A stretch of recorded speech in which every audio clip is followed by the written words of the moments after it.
je vais vous dire, moi je veux parler ce soir aux militants, aux cadres, aux sympathisants et aux électeurs des Républicains. Je veux avoir une pensée pour eux parce qu'ils doivent avoir le sentiment d'être trahis ce soir.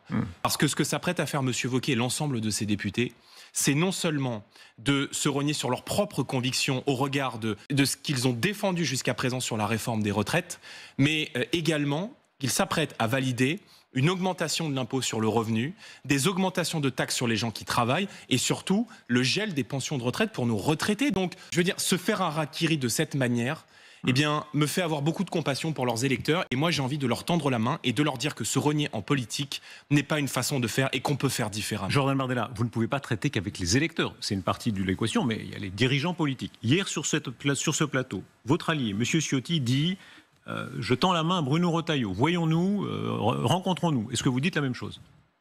Mais Monsieur Retailleau... vous ne répondez pas. Mais d'abord qu'il commence à dire s'il doit voter la censure ou non. Moi j'ai lu le communiqué des Républicains. Non, il est clair.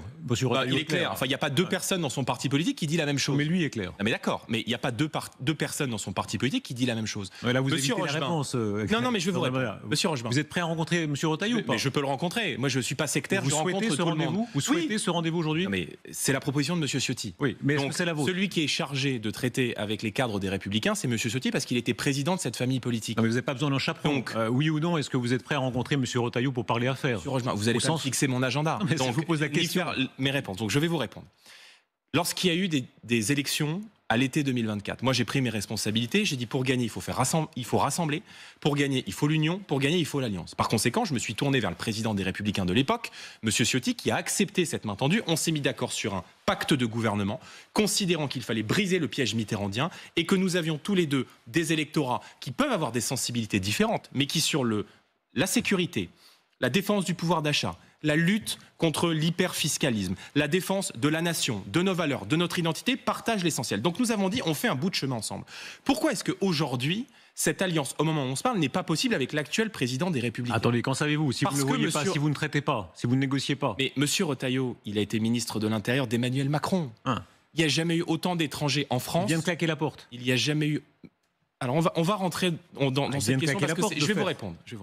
Il n'y a jamais eu autant d'étrangers en France que sous le ministère de l'Intérieur de M. Retailleau. Ce sont les chiffres de l'INSEE, 400 000 étrangers entrés sur le sol français en 2024, record absolu.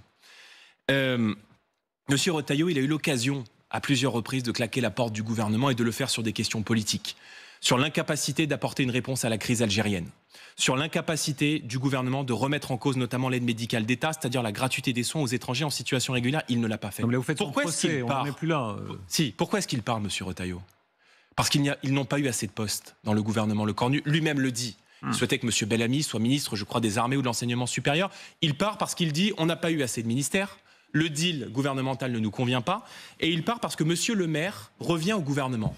Ça ne l'a pas dérangé, M. Rochebin, de s'asseoir pendant 1 an et demi dans un conseil des ministres entre Mme Borne, socialiste, et M. Valls ou M. Rebsamen, socialiste. Mais M. Bardella, donc, pardon de vous interrompre. Tout cela est un jeu de qu'on dupes, comprenne bien ce qui est en train de se passer. En politique, quand on a des alliés, évidemment, ils ne sont pas tout à fait comme vous. Vous évoquiez à la minute Mitterrand. Mitterrand, il a fait l'union de la gauche avec les communistes, qui à l'époque étaient soutien d'une dictature épouvantable. On ne peut pas dire qu'il a été accepté de faire beaucoup de chemin.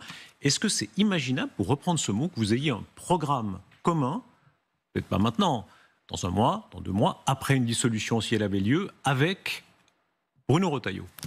Monsieur Rochebin, je me bats chaque jour que Dieu fait pour mettre en place les conditions politiques de l'arrivée de nos idées au pouvoir.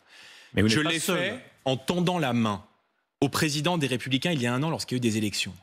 Je l'ai fait en invitant les Républicains au Parlement européen il y a quelques jours, et ils l'ont fait autour de M. Bellamy, de voter la motion de censure contre la présidente de la Commission européenne. Mais comment voulez-vous que j'ouvre mes listes aux élections, que j'ouvre un